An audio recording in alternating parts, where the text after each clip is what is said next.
Bonjour, bienvenue à tous sur la chaîne YouTube de Moto Magazine, la seule chaîne du PAF motovisuel sans langue de bois. La seule chaîne 100% sans langue de bois. 100%, j'ai oublié 100%. Tu t'approches. Ouais. Mais tu t'approches d'une espèce d'aboutissement qui va te rendre triste parce qu'après tu auras plus de. Mais en fait, je pense qu'inconsciemment, ouais, je veux pas parce que quand tu sais, comme disait le maréchal Joffre, le meilleur dans l'amour, c'est quand tu montes les escaliers. J'ai une autre idée de ça, mais non, mais tu vois, et en fait, c'est vrai qu'une fois que j'y serai arrivé, voilà quoi, une fois que c'est comme tu désires un objet, et ben le jour où tu peux te le payer, il y a plus de désir, tu l'obtiens. Et d'ailleurs, en parlant d'objet, en parlant de désir, en parlant de volupté, n'est-ce pas, je crois que tu es allé essayer en Allemagne une énième déclinaison de la gamme R18. Je crois que c'est la cinquième déclinaison. C'est gamme R18. Oui, bien sûr, puisque t'as la 18 standard, t'as la classique, la bagger, enfin la B et la transcontinentale. Voilà. Alors, pour rappel, la R18, c'était un concept assez osé d'ailleurs, parce que la première qui était sortie, c'était la version naked, enfin toute simple, avec les pots en cut carp et tout, surtout un nouveau moteur 100% conception BMW. J'avais d'ailleurs fait une vidéo. Une excellente vidéo que Fred va nous mettre en incrustation. Ouais, où j'avais présenté ce moteur et tout, et du coup, c'est un énorme flat twin.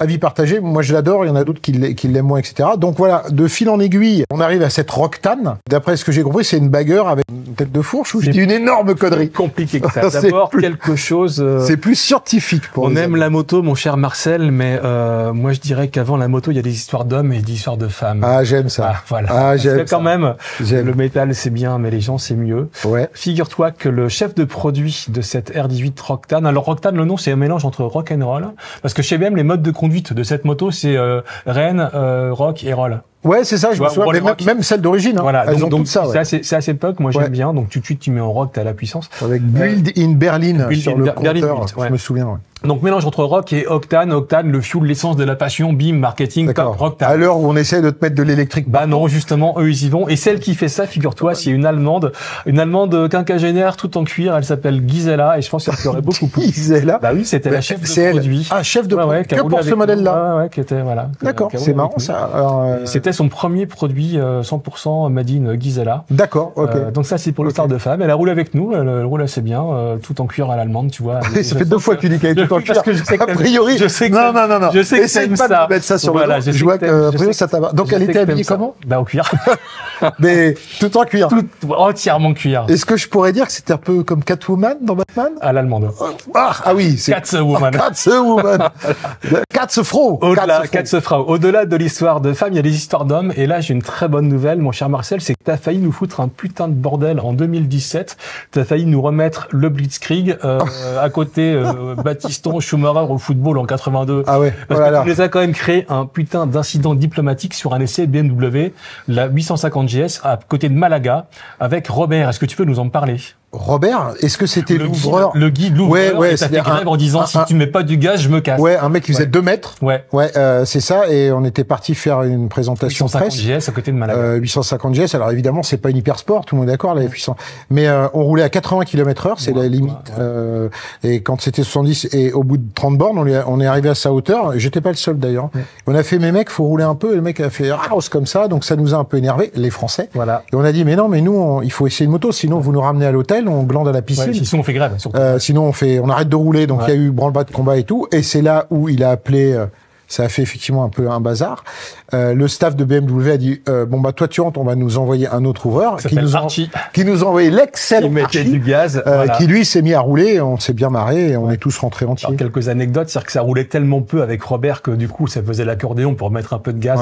Mathieu Quérol était à la verticale parce qu'il s'emmerdait. Salut Mathieu.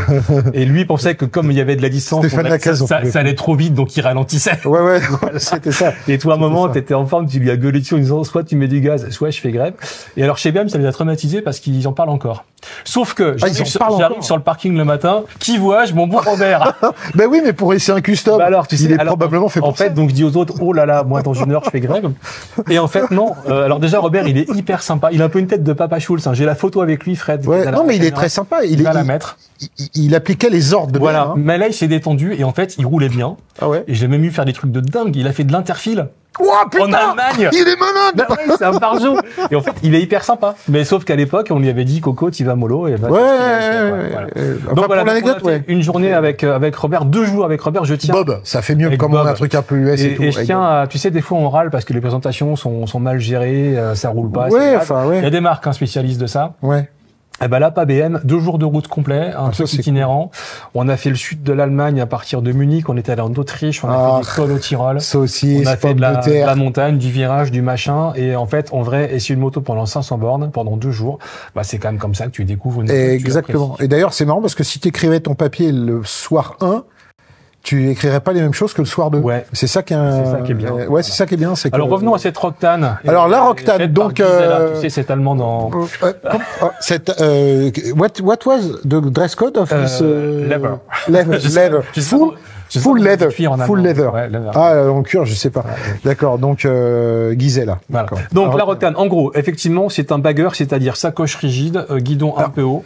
Techniquement parlant, c'est le moteur R18. C'est une R18. Donc la même puissance que les autres modèles, voilà. etc. 91 chevaux, un peu plus de 150 Nm. Voilà, donc on garde cette espèce d'énorme tuyau. Le cadre est le même? Le cadre est le même. Ouais, il y a juste une différence sur les trains roulants. D'accord, c'est qu'en fait, toutes les R18 sont en route 16 pouces. Ouais. Celle-là, elle a une route 21 à l'avant, une route 18 à l'arrière. Ah, et en fait, Coco, alors on pourrait se dire, en fait, t'as 2 options. Soit c'est chelou, c'est-à-dire un avant qui est encore plus bizarre qu'engage, machin.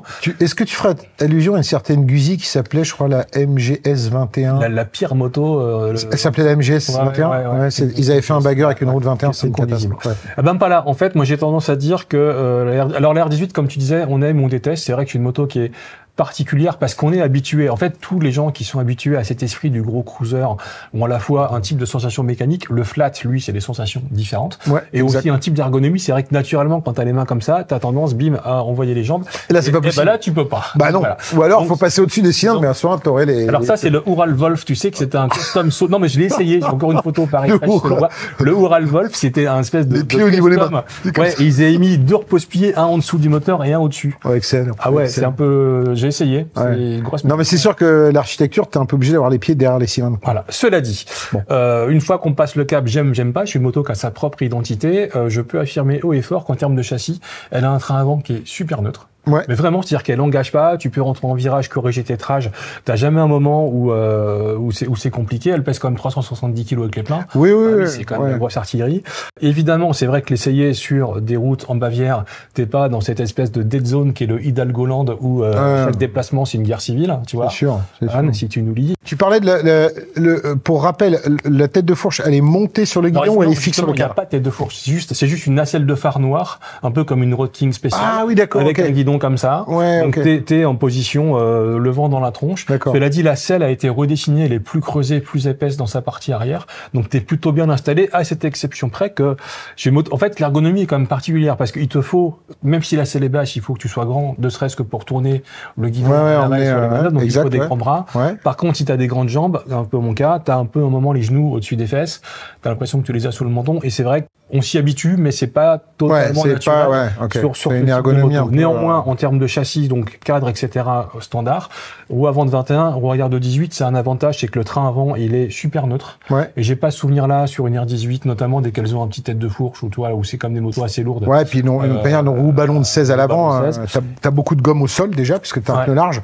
Donc effectivement, c'est plus lourd. Et l'autre avantage, c'est que la roue arrière de 18 te remonte la moto et que tu gagnes en garde au sol. On sait que les R18, notamment standard, t'es quand même vite posé sur les tétons et les pieds. Bah celle-ci, tu gagnes en garde au sol, preuve étant que en suivant Robert, que je salue et qui roulait, non mais pour de vrai, qui roulait assez bien. Qu'est-il arrivé à Robert? En vrai, sur les petites routes tyroliennes, en roulant, alors il roulait pas comme un dingue sur ces motos-là. Bah non, c'est pas mais il en roulait, tu vois. Franchement, il en roulait.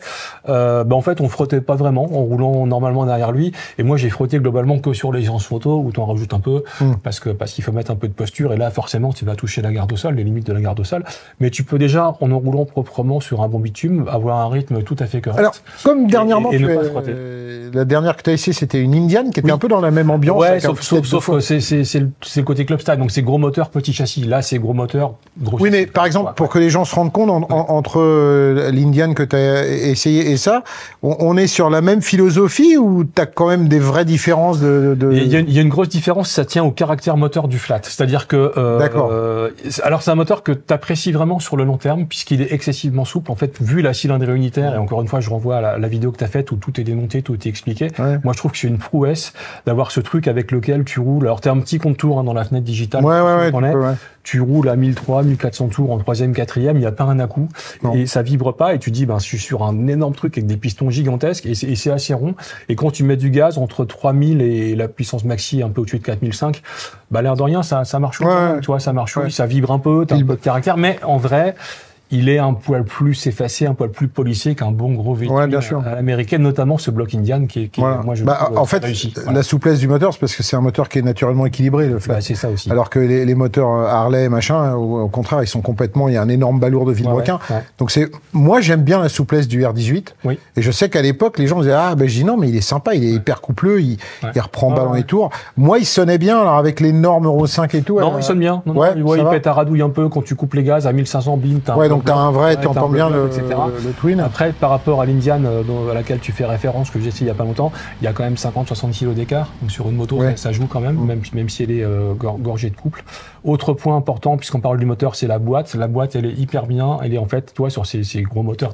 En général, t'as des boîtes en fait, elle est douce, elle est rapide. Le point mort est un poil compliqué, mais c'est aussi parce que, comme t'as pas de place derrière ces gros cylindres, en fait, les commandes en pied sont plutôt minuscules et t'as assez peu de feeling, vraiment. C'est-à-dire que moi, je me souviens même que quand tu mettais des grosses bottes, des fois, ça venait toucher un peu le cylindre. Alors, heureusement, t'as un double branche, parce que sinon, ce serait compliqué. Donc, tu montes les rapports par l'arrière. La pédale de frein, c'est un micro truc sur lequel t'as pas trop de feeling, mais quand il va, il y a de la puissance. Exact. Donc voilà. Et j'avais souvenir, il y a une marche arrière, je crois, là-dessus. En option, il y a une marche arrière. Elle y est sur ce modèle-là aussi. D'accord. La gamme R18, une marche arrière que tu enclenches avec un petit levier, bim. Oui, c'est ça, Et ça y va. Donc, la moto est pas mal équipée, comme souvent chez BM, t'as les options, t'as poignée chauffante, que j'ai mise au petit matin dans le Tyrol, parce que quand même, on a beau être ardennais, on a quand même son petit confort, tu vois. Régulateur de vitesse, ça c'est cool. Puis le reste, c'est un bagger, donc ça veut dire en gros. Alors, qui dit bagger dit Valoche. 27 litres AL2, c'est pas. Mais elles ont une forme, parce que les Harley, par exemple, elles sont hyper étroites, t'arrives à Non, la forme est moyenne, parce qu'en fait, en vrai, moi j'avais un sac à dos avec caméra, machin GoPro, ça rentrait pas. D'accord. Donc tu pars, si tu pars avec Gisèle en cuir, elle reste en cuir, quoi, tu vois. On va finir par l'inviter, cette Gisèle-là, parce qu'a priori, elle a marqué certaines personnes. Parle-toi de notre ami Xavier de Montfenu, qui Xavier, rédacteur en chef de Motojournal. Excellent magazine. Donc en fait, alors, tu les connais, les OTR18? Oui. Si tu la placerais sur le podium, tu la mettrais quoi, celle-là? Alors, écoute, prenons la gamme. La R18 standard, j'aime bien, mais je trouve ça un peu limité parce que c'est un custom. Voilà. Okay. Je trouve le look de la B, la classique assez sympa. Tu sais, avec ses roues de 16 pouces, c'est un peu mat, les sacoches en cuir, je la trouve assez sympa.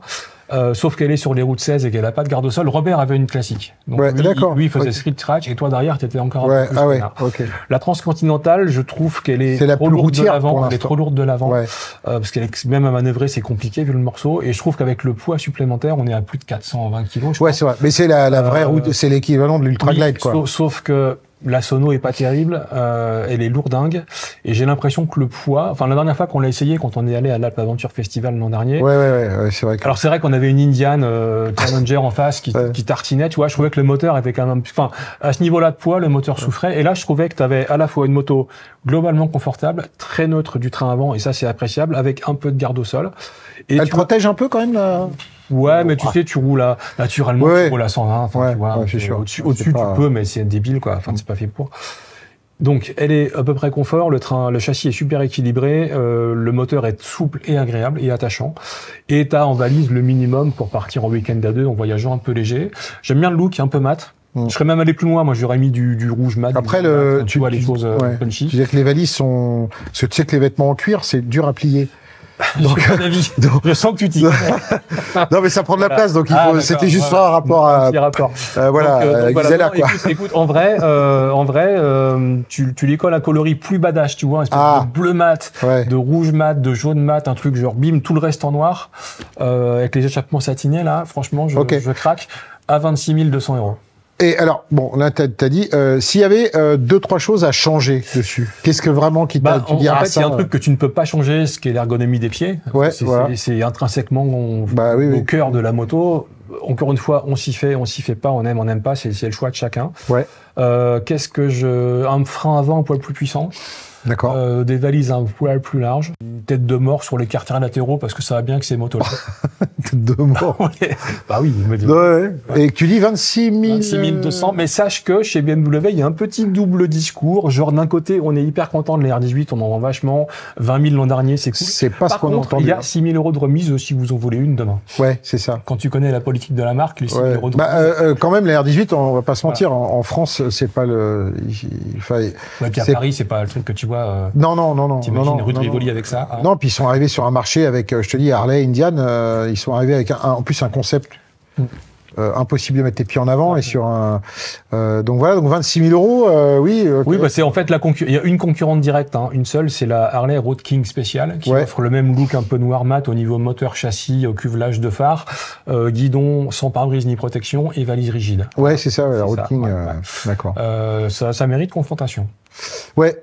Voilà. Après, Harley, quoi. Le mythe, machin. Ouais, sauf qu'en fait, en réalité, si tu veux, le paradoxe, c'est que si tu prends tout de manière très rationnelle, je pense que bout à bout, la moto, la R18 est meilleure. Ouais, mais c'est-à-dire qu'en équilibre, en suspension, en souplesse, en vibration. J'en suis sûr. Et après, tu as la notion subjective d'attachement à un caractère, une sonorité, et quelques défauts, le clonk de la boîte, enfin tout ce qui fait que, toi, l'épaisseur des poignets d'une Harley, c'est un truc assez spécifique. Oui, non, mais c'est sûr. C'est tout ce qui fait que t'es attaché à ça parce que t'es conditionné pour ça, ou t'as pas envie de changer tes habitudes, etc. Mais en tout cas, c'est une moto qui mérite d'être découverte. Ok. Elle est disponible quand? Elle est disponible là. Mais pas remisée déjà. Si. Ah oui, d'accord. C'est sur toute la gamme. Ah d'accord, ok. Voilà. Bon, donc c'est 27, non, c'est 6 000 d'accessoires en fer. Non, c'est 6 000 de cadeaux. C'est un chèque. Tiens, donc tu la payes donc 21. Ah bah là, elle vaut 20 200. Eh ben, commence par ça alors. Bah non, parce que ça s'arrête fin juin. Donc en fait, si demain tu veux aller acheter ça, elle te coûte pas 26 000, elle te coûte 20 000. Et du coup, si tu vas au bout de l'idée, tu prends. Mais là c'est un super coup parce que par rapport à la Road King. Ah bah là c'est cadeau parce que chez Harley t'as pas 6 000 €. Ah d'accord. Ah oui. Et en parlant de super coup, là Maryse, on va faire la communication commerciale de BMW. Non, tu prends une R18 basique avec l'échappement peu que de part. Alors pas d'option, peinture mat. Donc celle-là elle est à 10. Ah non, en fait elle est si tu la prends remisée, elle est à 15 600. Et là, vu le morceau, on n'est pas loin du cadeau quand même. Oui, d'accord, ok. Ah oui, donc en fait les vrais prix ils sont vraiment intéressants. Sauf que ça s'arrête fin juin, donc on dit rien. Voilà, vous avez tout.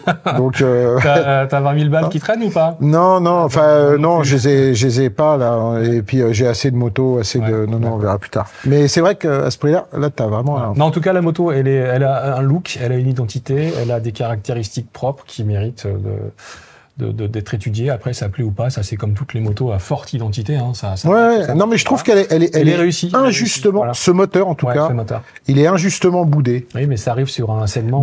Mais moi je me dis, si vous avez envie de vous offrir un custom pour cet été ou n'importe quoi, allez quand même essayer, qu'importe le modèle de R18, parce que moi ce moteur-là, je le trouve sympa. Et je pense qu'il s'est fait un peu tirer dessus parce que c'était pas justement un V-twin. Mais c'est dommage, c'est une moto peut-être à redécouvrir ou à découvrir. Voilà. Qu'est-ce que je peux dire d'autre? On parle de cuir.